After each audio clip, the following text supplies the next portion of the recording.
त्यांचे एकमेकाचे असे ढुंगण दुखत आहेत. त्याला बोलायला गेलं की हे फडणवीसचे रुसत आहेत, फडणवीसला बोलायला गेलं की शिंदेचे रुसत आहेत, शिंदेला बोलायला गेलं की अजितदादा रुसत आहेत. त्याच्यात मरण आलं आमचं गरीब मराठी येड्या गांडीच करते. आणि ज्या मराठ्यांनी तुला विशेष सांगतो परळे तुला ज्या मराठ्यांनी मोठं केलं त्या मराठ्यांचे तो मुर्दे पाडले. त्याला वरती येऊ देऊ नका. मराठा विरोधात जाईल. सुमित्राताई अजितदादा यांना स्पष्ट सांगतो मराठा तुमच्या पक्षाची राखांगोळीच करेल. मागेच दाने मी तू काळजीच करू नको, नाही तर बदल. दोन शब्द आज बीड मध्ये दिलं तू बदल नाही तू पाठीवरच पाय मा योद्धान्या उठ पहिला काय सुव्यवस्था म्हणलं त्याला माहिती आहे आपलंच लफडं सगळं बिडा पसरलेलं. हे फडणवीस साहेबांनी समजून घेतलं पाहिजे आणि इथून पुढे मारामारी मराठ्या संघ करायची नाही हे ध्यानात ठेवी. इथं पाठ्यामी आहे तुला सुद्धा सर्व क्षेत्रातलं काही विभाजन कमी झालं येणारा काळ आपला आणि जेव्हा काळ होता तेव्हा नीट खाता नाही आलं केलं. सगळ्या जातींनी मोठं मराठ्या सहित स्वतः टोळीनं वरबडून खाल्लं. ना ओबीसी मोठा होऊन दिला ना मराठा मोठा होऊ दिला. मारामारीत वेळ जास्त घातला. एक काळ असा होता, आता तुम्ही प्रश्न काढला म्हणून मला बोलायचंच नव्हतं त्याच्यावर. एक काळ असा होता ते विरोधी पक्ष नेता होता बघा, तेव्हा ते असं आरडायचं लोकांच्या मनामनात जाऊन बसलं होतं ते की ह्यो जातीवादी माणूस वाटत नाही, ह्यो गोर गरीब सगळ्या जातीसाठी लढणार आहे. पण ज्यावेळेस याला मराठ्यांनी आणि सगळ्यांनी मिळून निवडून दिलं ना त्याविषयीची नियत खराब झाली आणि टोळीच्या माग सगळी यांनी मंत्र्याची ताकद उभा केली आणि मग ते करायला लागले खून, मग मागा लागले खंडाण्या. आधीच त्याचा जो लोकांचा बघण्याचा दृष्टिकोन होता ना त्याच्यातली पोटतिडकी लोकांच्या लक्षात आली. आता उपरती येऊन काय उपयोग आहे का? सगळी लाज गेल्यावर आता जर तू म्हणत असेल मला याचा कटाळा आला, मला पश्चातापच आला, मला अमकच झालं, आता मग वजनच कमी झालं, मग अमकच झालं, तो या हाताने तो वाटोळ करून घेतलंय सगळं. आणखीन तरी तुला सांगतो तू शहाणा होय, तू मराठीच्या नादी लागू नको. आणखीन मी तुझ्या हातून वेळ गेलेली. तू जितका मराठीच्या नादी लागशील तितका तू राजकारणातून संपणार आहे कायमचा. आणि एकही पक्ष तुला जवळ नाही करणार, एक पण, ना भाजप ना अजितदादा ना शिंदे साहेब, कोणीही तुला जवळ करणार नाही. तो पुढे एकच पर्याय, इथून पुढे मराठ्यांच्या काड्या करायच्या बंद करायच्या, गुंडाच्या मागे उभारायचं बंद करून टाकायचं. ते म्हणाले येणारा काळ आपला आहे यावरून आता पुन्हा मंत्रिपद मिळण्याची चर्चा सुरू आहे. मध्ये जायचा काळ आहे आता. आता नुसतं काळ येत काळ यायचं असलं तुला सांगितलं ना तुला पूर्ण बदलावं लागणार आहे. तू जे टोळीला साथ देतो ना चूक करणाऱ्याला तो स्वतः गुतवला पाहिजे. खंडणी मागणारा खून करणाऱ्याला तो सगळ्यांना तो स्वतः गुतवला पाहिजे. तो पाठराखण नाही केली पाहिजे. तू मराठ्यांनी मोठं केलंय तुला तो काळ तू आठवून बघ. तुला ज्यावेळेस कोणीच साथ देत नव्हतं त्यावेळेस मराठ्यांनी साथ दिली तुला. आज तू काय काड्या करतो माझ्यासारख्यावर काही मराठ्याच्या तो प्रवक्त्याच्या हाताने धरतो आता खाली. तो प्रवक्ते ते चिल्लर चालर अर्धा भेटलंय सारल्याला अर्धे डोंगाची वरती जीन आलेली ते प्रवक्ते त्यांच्या माध्यमातून तू माझ्या विरोधात लोकांना बोलायला लावणार, मला त्रास द्यायला लावणार. ते काम बंद कर ना, ते काम बंद कर. तू कोणचा नेता होता, केवढा होता, पुढं सुपाऱ्या देणे हे धंदे नाही तोय. तू सामाजिक न्यायाच्या मंत्रालयात काम केलेला माणूस आहेस. तुला सामाजिक न्याय या शब्दाचा तरी अर्थ कळायला पाहिजे होता. आपण सामाजिक न्याय करतोय की ज्यांच्या माध्यमातून आपण मोठे झालो त्यांचेच मुर्दे पाडायला लागलो. दुसरीकडे मंत्रिमंडळ असं म्हणाले की आता कधी कधी वाटतं राजकारणातून रिटायर होईल. मग तर हे सगळ्या दोन्ही धुमाकूळ घालीत वारसाच मोडा. मग त्यांनी आधी दिलेला त्रास ध्यानात ठेवा. मी हमेशा मीडियात सांगतो ते कमीत कमी फक्त अहंकारी, याच्यासारखी खालच्या दर्जाची नाही. सगळा समाज मोडून टाकीन त्यांचा. ते त्यांनी जर कटळा आला म्हणून जर बाजूला गेलं ना सगळा समाज मोडून टाकी. सगळ्या टोळ्या होत्या, अख्ख्या टोळ्या. नुसत्या मारामारी आणि इथून पुढे मारामारी मराठ्या संघ करायची नाही हे ध्यानात ठेवी. इथं पाठ्यामी आहे. तुला सुद्धा मध्ये घालीन, सोडणार नाही. आता दोनदा तीनदा वाचलंय तुला. तू मस्साजोगच्या प्रकरणात वाचलेला आहे, आमच्याच लोकांनी वाचलेला आहे तुला. तू 100% त्याच्यात आहे. तू ते विसरू नको. आणि माझ्या सुद्धा घातपाताच्या तुझे नागपूरला बसला ना अजितदादाला घेऊन, फडणवीस साहेबाला, त्या रश्मिताई शुक्लाला त्या दिवशी तुला वाचिलेला आहे, ध्यानात ठेवतो. तू त्या माझ्या घातपाताच्या प्रकरणात सुद्धा आहे. आणि फडणवीस साहेबाजवळ पुरा डाटा येतो, कधीही बाहेर तो निघू शकतो, कधीही. पण तू त्याची काळजी करू नको. मी हे लय जबाबदारीने बोलतोय, कारण शेवटी फोनवर तो बोललेला आहे. त्या दिवशी रात्री 11-12 वाजता त्या आरोपीशी तो बोललाय. त्यामुळे शिडी आरतोय हाई. तू त्या घातपाताच्या प्रकरणात 100% तो या लक्षात आला. आता आपण 100% मध्ये जाणार आहेत. म्हणून तो अजितदादाला त्यांना गळ घालून फडणवीस साहेबांना सगळ्यांना मिळून तू नागपूरच्या अधिवेशनाच्या टायमाला त्या प्रकरणातून तुला त्यांनी बाहेर काढलेलं आहे. तू किती दिवस पळशील, किती दिवस पळशील? तू पाप करायचं बंद केलं. ज्या मराठ्यांनी मोठं तुला केलंय त्यांना त्रास द्यायचं बंद केलं तर तू काहीतरी होऊ शकतं. नाही तू सुद्धा वाईट दिवस येणार आहेत, चांगले येणार नाहीत. मागेच येत मी, तू काळजीच करू नको. नाही तर बदल. 2 शब्द आज बीड मध्ये दिले तू बदल, नाही तू पाठीवरच पाय मा. आपण तर एका कार्यक्रमात बोलताना धनंजय मुंडे असं म्हणाले की सगळीकडे जातीपातीचं राजकारण सुरू आहे आणि अतिशय गलिच्छ पातळीवरचं राजकारण सुरू आहे. त्यामुळे आमच्या सरकारला वाटतं की राजकारणात राहावं की नाही. येड्यागांडीच हे करते. जातीपातीचं राजकारणात तिने आणलंय. जातीपाती देवावरात वाच केला, बंजारा समाजाचा देवावरात वाच केला. 2-4 धनगराच्या हाताखाली जातो, बाकीचा धनगराचा सगळा देवारा केला. मुसलमानाचा देवारा केला, दलित बांधवाचा कार्यक्रम केला. आणि ज्या मराठ्यांनी तुला विशेष सांगतो, परळीत तुला ज्या मराठ्यांनी मोठं केलं त्या मराठ्यांचे तो मुर्दे पाडले. जातीपात कुणी केलं? जातीवाद तू नाही केला. हे जातीवाद नाही का? महादेव मुंडेच्या प्रकरणात न बोलणं, संतोष देशमुखाच्या प्रकरणात तू समर्थन करणं आरोपीचं, ही जातीवाद नाही का? हे जातीवाद नाही. काय आहे हे? काय आहे? माझ्या घातपाताचा तो सुपर्यादी नाही, हे जातीवाद नाही, जातीपात नाही का? हे काय? हे काय? आता तो बलात्कार करणारा पोरगा, त्याला म्हणतो तू सांभाळावं लागणं, साथ द्यावं लागणं, बाईट येतो ही बलात्कार करणाऱ्याला. हे जातीपात नाही का? जातीपातीच नाही. आणि तुला आता कटाळा यायला लागलं होय? इथं लोकांवरती मुर्दे पाडायचे, बलात्कार करायला लावायचे, खंडण्या मागायला लावायच्या, आता पश्चाताप करायला वेळ. अरे तुला उशिरा व्हायना शहाणपण आलं ते तरी बरं झालं. बरं झालं ते काय म्हणतात ना, काहीतरी म्हणे नाग गेल्यावर भोक राहिले का काहीतरी आहे म्हणतात ना, तसं झालं तू आता. बरं झालं पण उशिरा व्हायना, आम्हाला काय अडचण नाही. तो उशिरा जरी सुधारला तरी काय अडचण नाही आम्हाला. पण मराठ्याच्या नादी लागू नको भाऊ. आणि इथून पुढं गुन्हेगारी करणाऱ्याला साथ देऊ नकोस. तुझ्या थोड्या लाभार्थी टोळीमुळं अख्खा दुरावा झालाय मराठा समाजात आणि वंजारी समाजात. फक्त तो यामुळे झालेला आहे. पुढे शहाणा होय. आणि तुझं बहिणीला सुद्धा भोगावं लागतंय, ध्यानात ठेव, फक्त तुझ्यामुळं. मुख्यमंत्र्यांनी आम्ही चर्चेतून मार्ग काढू असं सांगितलंय. काही तसे पावले उचलले गेलेत किंवा तसं काही तुम्हाला निरोप आलाय?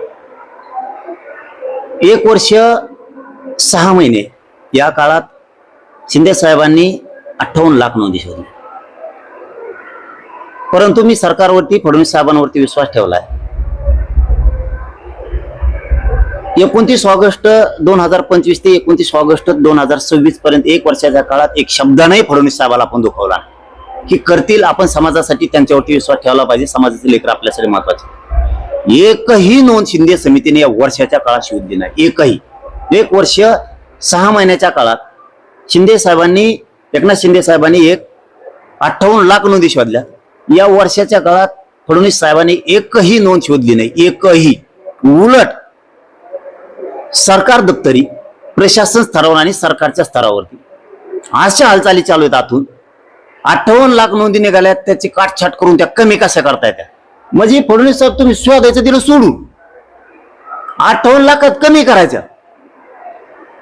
तुम्हाला नीट जगू देणार आहेत का आम्ही? मग काय हे पाप करतायत फडणवीस साहेब? तुम्हाला आमच्या का भावना कळत नाहीयेत? आमचा आक्रोश, आमच्या आक्रोशाच्या भावना तुम्हाला का कळत नाहीयेत? तुम्ही का समजून घेत नाहीत? का मराठ्यांनी मतदान केलंय असा पश्चाताप आम्हाला येऊ देऊ नका. तुम्हाला का मतदान केलं? कारण त्याच्यामध्ये सगळ्याच पक्षाचे लेकर आहेत, गोरगरीब शेतकऱ्यांचे लेकर आहेत. भाजप मधल्या लेकरांना शिकायचं नाही का? त्यांची 10 लाख 5 लाख फीस भरायची तयारी आहे का? फडणवीस साहेब नाहीये. मत याच्यासाठी केलेत तुम्हाला की त्यांनी दिलं नाही, तुम्ही देताल म्हणून मत करून तुम्हाला तिथं बसवलं. तुम्ही आहेत ह्या नोंदी कमी करायला लागले 58 लाखाच्या. याच्यात तुम्ही व्हॅलिटा थांबून धरणार, याच्यात तुम्ही कुणबी प्रमाणपत्र थांबून धरणार.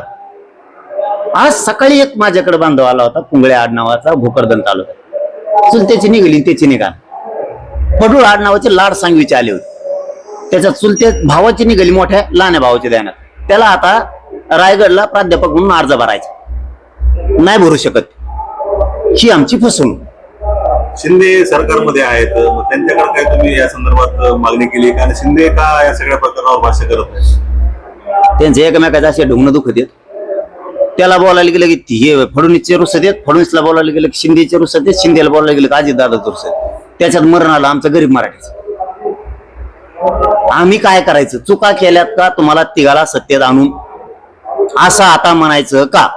आणि जर आम्ही एकदा मराठी तसं म्हणलो, नाराज झालो, तुमच्या तिघाचा देवारा होणार हे तुम्ही विसरू नका. कारण मराठी शेवटी आता त्यांच्या लक्षात आले जातीला किंमत द्यायची आणि आपल्या स्वतःच्या लेकराबाळाला किंमत द्यायची. आता मराठ्यांना डोकं आलंय, आता पक्षाला नेत्याला किंमत द्यायची नाही हे लक्षात आलेलं आहे. त्यामुळे थोडे सावध झाले तर बरं होतील सगळेच तिघं पण. परंतु फडणवीस साहेबांवरती विश्वास ठेवला तर त्यांना काय हरकत द्यावं? काय हरकत द्यावं मन जिंकायला मराठ्यांचे अन्याय करण्यापेक्षा मराठ्यावर? हक देणं आंदोलनाची अत्यंत गरज होती. सरकारनं जे जे आर काढले ते लागू केलेले नाहीयेत. हा, आम्ही त्यांना 100% मार्क दिले का? तर दिले, तुम्ही JR काढला म्हणून. परंतु फसवणूक सुद्धा केली गेली की ते लागू केले नाहीत. म्हणजे सातारा संस्थान, हैदराबाद गॅझेट, ओबीसीच्या दिलेल्या सवलतीचा, कुणबी प्रमाणपत्राविषयीचा, गॅझेटियरच्या विषयातला, त्याच्यानंतर व्हॅलिडिटीच्या विषयातला, बलिदान गेलेल्या कुटुंबाचा विषय, केसेसच्या संदर्भातला नुसते निर्णय केले गेले, परंतु त्याची अंमलबजावणी झाली नाही. म्हणून 29 ऑगस्टला आंदोलन, निर्णायक आंदोलन शेवटचं होणार आहे. म्हणून आम्ही दौरा पण रद्द केला होता की पश्चिम महाराष्ट्राला आपण काय करूयात, दौऱ्यात वेळ नको घालायला, आपण सगळेजण मिळून इथं आंतरवालीत तयारी करणं लय गरजेचं आहे. कारण आंदोलन खूप मोठं होणार आहे, त्यामुळे आपल्याला तयारी करावी लागणार आहे. परंतु पश्चिम महाराष्ट्रातले बांधव ऐकतच नव्हते. म्हणून आपण पश्चिम महाराष्ट्रात आता तातडीचा दौरा टाकलाय. 7 ऑगस्ट पासून आपण पश्चिम महाराष्ट्रातल्या दौऱ्याला सुरुवात करतोय. आपण दौरा असा घेतोय की प्रत्यक्ष गाठीभेटी बांधवांच्या घेतोय आपण. म्हणून 7 ऑगस्टला सुरुवात केली आपण. तुळजापूरला मुक्काम आहे, तिथं गाठीभेटी प्रत्यक्ष करणार आहेत. 8 ऑगस्ट रोजी 10 वाजता वडाळा या ठिकाणी, 3 वाजता म्हाडा या ठिकाणी, 7 वाजता पंढरपूर या ठिकाणी मुक्काम आहे. आपण तिथं प्रत्यक्ष गाठीभेटी घेतोय. 9 ऑगस्टला सकाळी 10 वाजता सरकुलीला आहेत, 3 वाजता दुपारी सांगोला, 7 वाजता सायंकाळी आपण आटपाडीला आहेत, त्या ठिकाणी बहुतेक मुक्काम आहे. आपण इथं सुद्धा सगळ्यांच्या प्रत्यक्ष गाठीभेटी घेतोय. आपण खूप वेळ पश्चिम महाराष्ट्रासाठी दिलाय. म्हणजे एका तालुक्याला, जिल्ह्याला म्हणायचं एक दिवस दिल्यासारखा आहे. 10 ऑगस्ट रोजी सकाळी 10 वाजता कवठे महाकाळ, 3 वाजता बोरगाव, 7 वाजता कडेगाव या ठिकाणी मुक्कामी वाटतं. या ठिकाणी सुद्धा सगळ्या ठिकाणी आपण प्रत्यक्ष गाठीभेटी आपल्या पश्चिम महाराष्ट्रातल्या बांधवाच्या आसपासच्या घेणार आहेत. कारण प्रत्येक गावात आपल्याला जाता येणार नाहीये. म्हणून या ठिकाणावरतीच सगळ्या पश्चिम महाराष्ट्रातल्या बांधवांनी यायचंय. 11 ऑगस्ट रोजी सकाळी 10 वाजता मायनी, दुपारी 2 वाजता मसूर, सायंकाळी 7 वाजता कोल्हापूर या ठिकाणी आपण प्रत्यक्ष गाठीभेटी घेतोय. त्या ठिकाणी मुक्काम आहे कोल्हापूर शहरात.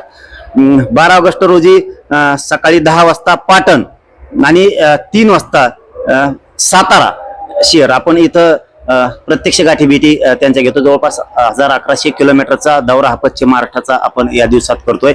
आपण खूप वेळ दिलाय आता पश्चिम महाराष्ट्राला. ज्या गावात जाता येणार नाही, ज्या सर्कलमध्ये जाता येणार नाही, त्या ठिकाणी बांधवांनी हे जे ठिकाणं दिलेत या ठिकाणी यावं. आपण प्रत्यक्ष गाठीभेटी घेऊन चर्चा करणार आहेत आरक्षणाच्या संदर्भात. आणि साताऱ्याचे बैठक संपल्याच्या नंतर, साताऱ्याची प्रत्यक्ष गाठीभेटी संपल्याच्या नंतर सोयीनुसार आम्ही आंतरवालीकडे येणार आहेत. माझं एकच आव्हान आहे या निमित्तानं की पश्चिम महाराष्ट्रातली जी आपण गाठीभेटी दौरा ठेवलाय त्याच्यात मराठा बांधवांनी सगळ्यांनी यावं. आपण प्रत्यक्ष चर्चा करूया. त्यामध्ये अभ्यासक असतील, त्यामध्ये समन्वयक असतील, त्यामध्ये संघटनेचे बांधव असतील, सामाजिक क्षेत्रातले मराठा बांधव असतील, राजकीय पक्षातले सगळे मराठा बांधव असतील. त्यांनी सगळ्यांनी गोरगरीब मराठा समाजाच्या पाठीशी उभा राहून मराठा समाजाच्या पदरात आरक्षणाचं हे दान टाकावं ही सगळ्यांना विनंती आहे. पश्चिम महाराष्ट्र झाल्याच्या नंतर तब्येत जर बरी राहिली तर मी मराठवाडा लगेच घेणार आहे आणि विदर्भ पण लगेच घेणार आहे. तुम्ही ते खरंच चांगला प्रश्न घेतला की कायदा सुव्यवस्थेचं बीड जिल्ह्यात बिघडलं. मी बी त्याविषयी, मला पत्रकार बांधव म्हणले त्याच्यावरती बोलायचंय, पण ते मीच उपस्थित नव्हतो, त्यामुळं मला नाही बोलता आलं त्या दिवशी. खरंच सांगतो तुम्हाला, तो विषय काढला की उठला कोण, ह्यो धन्या उठला पहिला. कायदा सुव्यवस्था म्हणलं त्याला माहिती आहे आपलंच लफडं सगळं बिडा पसरलेलं. हे फडणवीस साहेबांनी समजून घेतलं पाहिजे. त्याला वरती येऊ देऊ नका. मराठा विरोधात जाईल.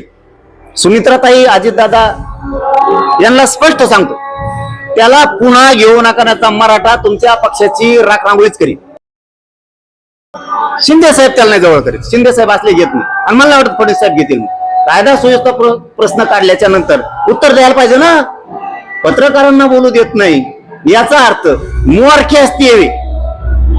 बीड जिल्ह्यातली कायदा सुव्यवस्था बिघडवणारा मोरखी असते आणि गोरगरीब वंजारी अडचणीत आणण्याचं कामच त्यांनी केलं. आणि फक्त लाभार्थी टोळीनं चांगली जात असणारे आता आमच्या मराठ्यात आणि त्यांच्या एकदम मायाचे प्रेमाचे संबंध होते. गोपीनाथ मुंडे साहेबाच्या काळात एकदम चांगले होते. शेव आल्यापासून त्या टोळीमुळं आमचे लोक त्या समाजावर प्रेम सुद्धा करेल. फक्त या धन्यामुळं आमचे लोक त्यांच्यावर प्रेम सुद्धा करेल. ते प्रेम तोडायला एकटा कारणीभूत. याला जर सुखाचे दिवस जगायचे असले ना याने नीट वागा. नसतं सामना माया सगळे तू कुठं बी खेळ मी तुला सोडणारच नाही. तू महे लोक मायावर विरोधात घालतो. तुमचे काही 2-4 घालतो. ते तिकडून काही सापडून आणले 3 जण त्यांनी. ते तिकडून इकडे येतात इकडे बुळबुळ करतात. असले छक्के पंजे खेळायचे पहिले बंद. तो आहे राजकीय करिअरला प्रचंड ते घातक. तुला वाटत असेल तू कोण आहे. तू कुणीच नाही. तुला 2-3 वर्षात कळालं असं. आणखीन जर 2-3 वर्ष तो मागा लागलो तो राजकीय करिअर मूठ झालं म्हणून समजायचं. त्यामुळे चान्स आहे तुला. तो शहाणाच होय. तुला पर्यायच नाही त्याशिवाय. तुला किती खऱ्या खाणल्या तुला मातीने उकरून देत नाही. तू त्याची काळजीच करू नको. तुला वाटत असं मी तिकडून ते 2-3 आणलेत ते भोकत येत इथं 2-3 तयार केलेत परत इथं 1-2 प्रवक्ता आहे. तुला असं वाटत असं काही नाही भाऊ. लिंबा झाडाखाली बसून दी. कंकालेश्वर मध्ये बसून दी. खंडेश्वरीत बसून दी. तू राम मंदिरात बसून दी. रेस्ट हाऊसच्या बिल्डिंग वर बसून दी. तू वडवणीच्या पेट्रोल पंपावर भेट. तू कुठं जा. रानात जाय.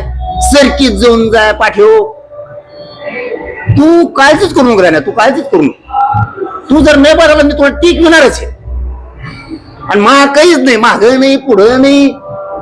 मी लई जायले माझं काहीच नाही. पण तुला मात्र मी गुडघ्यावर टिकविणार. आज तुला टिकवलं तुला चांगलं माहिती. तू तेवढ्या बाबतीत हुशार आहे मला चांगलं माहिती.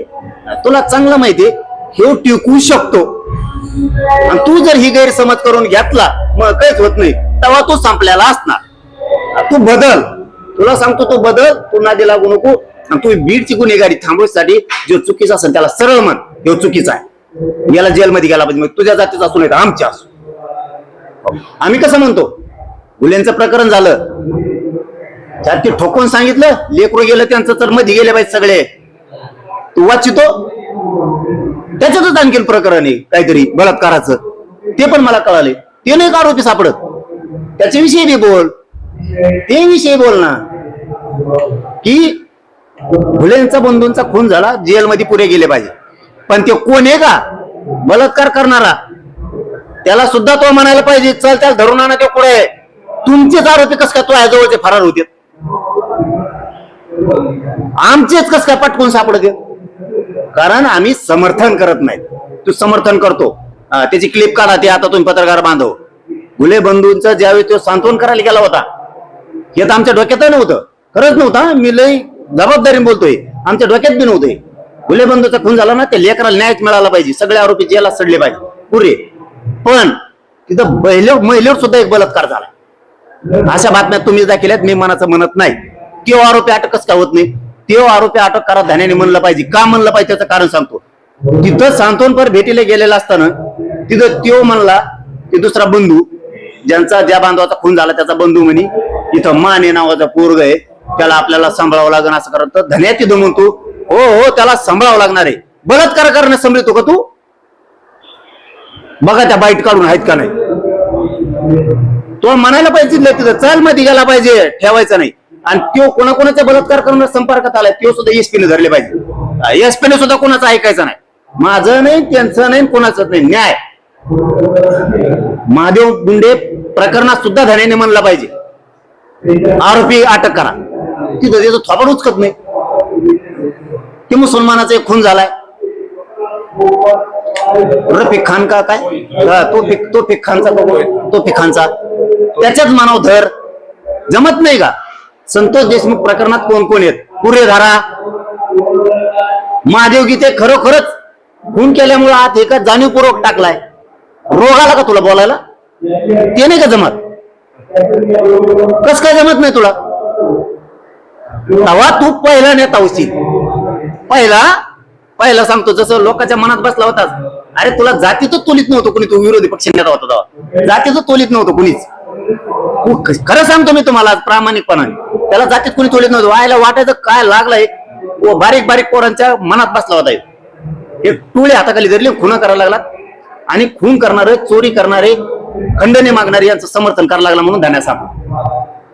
आणि पुढच्या काळात विक्रेत राहिला की संपना. त्याने महादेव मुंडेचं प्रकरण 100% पुढे घेतलं पाहिजे. भेटायला गेलं नाही राव आणखीन दोघं. अरे नका का तपास लागा ना, भेटायला तर जायचं ना. ती आरोपी त्याचेच. हा, त्या दिवशी आम्ही त्या पट्टी वडगावला गेलतो, ते आरोपी त्याचेच, तोच पळून लावतो. मी तो आहे पाठावर वाचे, तू काय अर्जी करू नको. तू जवळ आता आहे, तो बोलायला ठेवलेत ना प्रवक्ता एक तो हा, आणि त्याला टीम जोडायला लावितो. संभाजीनगरलाच पाठवतो कॅनॉटला. ते कॅनॉटला बुटाड घ्यायचं म्हणलं, वावर एकाची इतकं मागे यात आणि पिशी भरून आणते त्याला.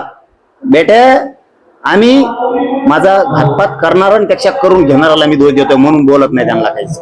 नाही तर त्यांचं बी लय माहिती आहे मला. काय सल्ला असेल थांबायची निवृत्तीची भाषा बोलली जाते, त्याच्या संदर्भात काय सल्ला असेल? मी सल्ला देणारा कोण? त्यांचं ते दोघं ठरवते. पण मला जे वाटतं ते माझ्या पोटात जे येते तेच खरं बोलतं. गोपीनाथ मुंडे साहेबाचा वारसा चालवण्याची हिंमत त्यांच्याकडे आहे, आणि त्या गोरगरीब जातीला ऊस तोडण्यापासून त्यांनी बाहेर काढलेलं आहे. म्हणजे खूप गरिबीतली जात त्यांनी वर आणलेली. जर ती जात त्यांनी माघार घेतली आणि याच्या का हातात गेली, ती जात पुरी जेलात घालेली, गोरगरिबांना अन्नापासून वंचित केलेली. 100% खोटं बोलत नाही, हे त्यांच्याही लोकांना एक दिवस पटल. तिघांनी मिळून आमचं जे हक्काचं ते आम्ही ओबीसीचं मागत नाही. आमच्या 58 लाख नोंदी आहेत, त्याचे सगळे कुणबी प्रमाणपत्र द्या आणि दिलेल्याचा रेकॉर्ड द्या. कशावर डाऊट येतो सांगू? मी 1 वर्ष झालंय फडणवीस साहेबाला आणि विखे पाटलांना 58 लाख नोंदीचा डाटा मागतो. तुमच्याकडे पैसे नसतील, मीडियाच्या समक्ष बोलला, मी मीडिया चोरून काही करीत नाही, कारण हे फशीत येत म्हणून मीडिया समोर बोललो. तुमच्याजवळ पैसे नसतील तर 58 लाख नोंदीच्या झेरॉक्स आम्ही आमच्या पैशाने काढतो आणि आम्ही मराठ्यांना सांगतो ही तुमची कुणबी नोंद निघाली. त्यांना वाटलं असं याच्या हातात जर 58 लाख नोंदी दिल्या तर ह्यो खरंच मराठ्याला देईन, मग मराठ्याचं कल्याण होईल, आणि यांना करायचे वाटलं. 1 वर्ष झालं तुम्ही आम्हाला 58 लाख नोंदीचा डाटा देत नाही. कारण काय करायचं यांना तर त्या कमी करायच्या. एवढं का टार्गेट केलंय मराठ्यांना तुम्ही फडणवीस साहेब? कशामुळे तुम्हाला वाटोळं करायचं मराठ्यांचं? काय कारण आहे? कारण सांगता का? थोडंफार कारण सांगता का वाटोळं करायचं? का टार्गेट केला मराठा समाज? कशामुळे अन्याय करायला तुम्ही? का बरं तुम्ही प्रमाणपत्र रोखून धरलेत? हैदराबाद गॅझेटचा GR कोणी काढला? फडणवीस साहेब. तुम्ही मराठे खुश आहेत फडणवीस साहेब तेव्हापासून तुमच्यावर, पण तुम्ही प्रमाणपत्र देण्यात तितके मराठी दुखायला लागले. GR काढला, 100% मान तुम्हाला दिला आम्ही. तुमची पाठ पण थोपडली की फडणवीस साहेबांनी कल्याण केलं, कल्याण रोखून धरलं. तुम्ही प्रमाणपत्र हैदराबाद गॅझेटनुसार वाटले नाही, व्हॅलिडिटी थांबवल्या, 58 लाखाचे कुणबी प्रमाणपत्र थांबवले. एकही केस तुम्ही मागे घेतलेली, उलट वाढिल्या. बलिदान गेलेल्या कुटुंबाच्या नोकऱ्या नाही आहेत, ऊर्जा खातं फडणवीस साहेबाकडे आकडे टाकायचं लाईनमन. उदय सामंत साहेब MIDCचा काढला, बलिदान गेलेल्या कुटुंबाला नोकऱ्या मिळावत म्हणून. परिवहन मंत्री आपले ते प्रताप सरनाईक साहेबांनी काढले. ऊर्जा खाता फडणवीस साहेबाकडे GRच नाही काढला ऊर्जाचा, कारण बलिदान गेलेल्या कुटुंबांनी या तिन्हीपैकी जसं शैक्षणिक पात्रता असेल तिथं कुठेही घ्यावा, तुम्ही महावितरणमध्ये पण घ्या म्हणून काढला GR. तुम्ही नाही काढला. शिंदे समितीला 1 वर्ष झालं मुदत वाढ दिली, किती नोंदी रेकॉर्ड शोधला? नाही शोधला. सातारा संस्थांचं गॅझेटियर लावण्यासाठी 1 महिन्याचा वेळ मुंबईच्या व्यासपीठावर मागितला होता. 1 वर्ष झालं. काय वाचिता तुम्ही एवढं? कोल्हापूर संस्थांमध्ये 3,85,000 कुणबीच्या नोंदी, 9 लाख मराठी आरक्षणात बसते. मागितलं ओबीसीचं आम्ही, आमच्या नोंदी त्याच मागतोय आम्ही. नाही दिल्या तुम्ही. औंधचं पुण्याचं गॅझेटियर नाही दिलं. त्र्यंबकेश्वरमध्ये 23 खोल्या भरून आहेत संस्थांमध्ये पुराव्याच्या, नाही ना रेकॉर्ड घेतला. देवी लशीच्या रेकॉर्ड आहे, पूर्वी मृत्यू जन्माच्या याच्यावर नोंदी आहे. बैल विक्री खरेदीला गेले तिथं सुद्धा नोंदी आहे. कारागृहातला रेकॉर्ड जेल मधला तपासला नाही, तिथं नोंदी आहे. जिचं जात लिहिली जायची पूर्वी वावर नसलं तरी पण नाही दिल्या. म्हणून हे निर्णायक आंदोलन होणार आहे. आणि मी आज आपल्या बीडच्या पत्रकार बांधवाच्या माध्यमातून महाराष्ट्रातल्या सगळ्या मराठ्यांना एक विशेष महत्वाचं सांगतो. हे मात्र सगळ्यांनी कान उघडं ठेवून ऐका. माझे हात जोडून मराठ्यांना पाय पडून विनंती आहे तुम्हाला, कारण हे विषय आपल्यासाठी खूप महत्वाचा आहे. हे सांगतोय, इथून पुढचं तरी सगळ्या मराठ्यांनी पूर्ण ऐका. सरकार म्हणतंय पेंडन्सी नाहीये, म्हणजे एकही प्रमाणपत्र आम्ही ठेवलं नाही, अर्ज आला नाही असं फडणवीस साहेब स्वतः म्हणतात. तर माझी आता मराठ्यांना महाराष्ट्रातल्या विनंती, 28 ऑगस्टला तुम्ही सगळ्यांनी आंतरराष्ट्रीय यायचंय. कुणी यायचंय? ज्याची कुणबी नोंद असून सुद्धा त्याला प्रमाणपत्र दिलं नाही, ज्याची नोंद आहे त्याने अर्ज करून आंतरवालीत यायचंय की मला माझी नोंद आहे, तरी या अधिकाऱ्याचं नाव लिहून आणायचं. या अधिकाऱ्यांनी नोंद असून सुद्धा कुणबी प्रमाणपत्र दिलं नाही. क्रमांक 1. 2. ज्यांनी अर्ज केला कुणबी प्रमाणपत्रासाठी पण त्याला कुणबी प्रमाणपत्र दिलं नाही, कोण अधिकारी देत नाही आणि कोणत्या नावाने अर्ज केला त्याने आंतरवालीत येऊन बसायचं. तिसरा मुद्दा की ज्यांची व्हॅलिडिटी आहे टाकलंय पण देत नाहीयेत, कोण अधिकारी देत नाही, ते अर्ज घेऊन 28 ऑगस्टला आंतरवालीत यायचं. चौथा मुद्दा, ज्यांच्या ईडब्ल्यूएस मधून निवडी झालेल्या पण सरकारनं त्यांना नियुक्त्या दिलेल्या नाहीत, त्या सगळ्या पोरांनी आंतरवालीत यायचं आपले अर्ज घेऊन. ज्यांची एसीबीसी आणि ईएसबीसी यामधून निवडे झालेल्या पण नियुक्त्या दिल्या नाहीत, त्या सगळ्या मराठ्यांच्या पोरांनी अर्ज घेऊन आंतरवालीत येऊन बसायचे. जोवर तुमचं काम होत नाही तोवर आंतरवाली सोडायची नाही. बलिदान गेलेल्या कुटुंबांचे काय प्रश्न आहेत, त्यांना कुणाला नोकरी मिळाली, कुणाला निधी मिळाला नाही, यांनी सगळ्यांनी आंतरवालीत येऊन बसायचे. सगळ्यांनी. ज्यांचे अण्णासाहेब पाटील विकास महामंडळाच्या माध्यमातून व्याज परतावा राहिले, सरकार म्हणतंय व्याज परतावा आम्ही एकही ठेवला नाही. मला दाखवून द्यायचंय सरकारला की हे व्याज परताव्याचे पोरं इकडे येऊन बसलेत, आत्ता व्याज परतावे सगळे दी. जर तुम्ही आला नाहीत म्हणजे सगळे विषय म्हणतो आम्ही, कुणबी प्रमाणपत्रावाले, नोकरीवाले, व्हॅलिडिटीवाले, ज्यांच्याकडे रेकॉर्ड आहे ते, हे जर आले नाही तर सरकार, तुम्ही नाही आले तर मी बी काही गोष्ट शकत नाही. मी म्हणणारे खरंच प्रश्न नाहीत. तुमचे जर प्रश्न आहेत तुम्ही आंतरवालीत येऊन बसा, सुटूस तर माघारी जायचं नाही. मी बिऊ आंदोलन सोडत नाही. बीड जिल्ह्यातील बिघडलेली कायदा व सुव्यवस्था, मराठा आरक्षण आणि स्थानिक राजकीय घडामोडींच्या पार्श्वभूमीवर मराठा आंदोलक मनोज जरांगे पाटील यांनी पुन्हा एकदा सरकारसह स्थानिक नेतृत्वावर जोरदार निशाणा साधलाय. बीडमध्ये पत्रकारांशी संवाद साधताना त्यांना राष्ट्रवादीचे नेते धनंजय मुंडे यांच्यावर अत्यंत गंभीर आरोप करत मराठा आणि वंजारी समाजात दरी निर्माण करण्याचे काम एका विशिष्ट टोळीकडून केलं जात असल्याचं विधान केलंय. बीड जिल्ह्यातील कायदा व सुव्यवस्थेचा प्रश्न गंभीर बनला असून गुन्हेगारी वृत्तीला खतपाणी घालणाऱ्यांना राजकीय आश्रय मिळत असल्याचा दावा जरांगे पाटील यांनी केलाय. पूर्वी गोपीनाथराव मुंडे साहेबांच्या काळात मराठी आणि वंजारी समाजात अत्यंत प्रेमाचं व मायेचे संबंध होते. मात्र त्या एका स्वार्थी टोळीमुळे या दोन्ही समाजामधील संबंधात दुरावा निर्माण झालाय, असा घणाघात त्यांनी केलाय. पुढे बोलताना जरांगे म्हणाले की मुंडेंनी गुन्हेगारांची आणि खंडणीखोरांची पाठराखण करणे बंद करावे. खून, बलात्कार आणि खंडणीसारख्या प्रकरणातील आरोपींना पाठीशी घालण्याऐवजी त्यांना तुरुंगात पाठवण्याची भूमिका घेतली पाहिजे. जर त्यांनी मराठा समाजाच्या विरोधात जाणं आणि गुन्हेगारांचं समर्थन करणं थांबवलं नाही तर त्यांचे राजकीय करिअर धोक्यात येईल. मराठा आरक्षणाच्या अंमलबजावणीवरून मनोज जरांगे यांनी मुख्यमंत्री देवेंद्र फडणवीस, उपमुख्यमंत्री एकनाथ शिंदे आणि उपमुख्यमंत्री अजित पवार यांच्यावरही टीका केली आहे. 58 लाख नोंदीचा मुद्दा, शिंदे समितीने 58 लाख कुणबी नोंदी शोधल्या होत्या. मात्र गेल्या वर्षभरात फडणवीस यांच्या कार्यकाळात एकही नवीन नोंद शोधली गेली नाहीये. उलट या 58 लाख नोंदीमध्ये काटछाट करून त्या कमी करण्याचे प्रयत्न प्रशासकीय स्तरावरून सुरू असल्याचा संशय जरांगे यांनी व्यक्त केलाय. प्रमाणपत्रे रोखल्याचा आरोप, हैदराबाद गॅजेट आणि इतर पुराव्यांचा GR निघूनही मराठा समाजाला प्रत्यक्ष कुणबी प्रमाणपत्रे दिली जात नाहीयेत आणि अधिकाऱ्यांकडून प्रमाणपत्रे रोखली जात असल्याचा आरोप त्यांनी यावेळी केलाय. सरकारच्या दाव्यांचा पोलखोल करण्यासाठी जरांगे पाटील यांनी संपूर्ण महाराष्ट्रातील मराठा बांधवांना एकत्र येण्याचं आवाहन केलंय. 28 ऑगस्ट रोजी त्यांचे खालील प्रश्न विलंबित आहे.